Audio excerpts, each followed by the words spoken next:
So, when you finally pause between stimulus and response, have you noticed it isn't always silent? That pause can feel pretty crowded. Sometimes it's your critic, sometimes it's your parent's voice, sometimes it's a whole cast of characters that you didn't invite, but they come rushing in anyway. I remember a moment before a really big meeting, and I was just pausing for a minute. And what came up wasn't my own thought, it was my boss's voice in my head saying, "Don't mess this up."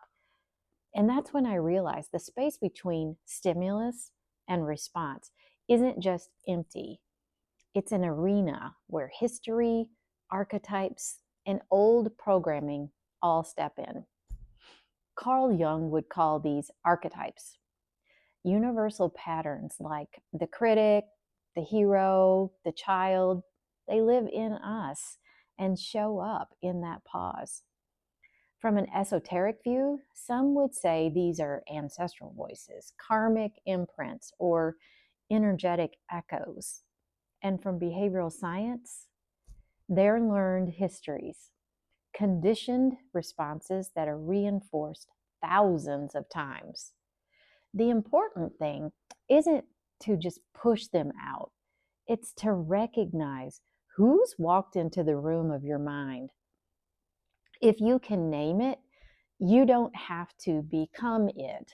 And that's the difference between being hijacked by the critic and saying, the critic just showed up. I see you. Here's one practice.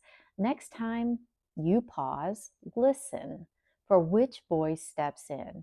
Then instead of reacting, just label it. That's my critic. That's my avoider.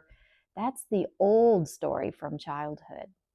The act of naming turns the invisible into something that you can work with. Naming it pulls it out of the shadows.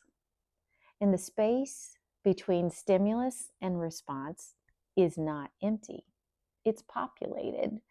But the power is this: you get to choose who speaks for you. And the more you recognize the voices, the more you reclaim authorship of your own life.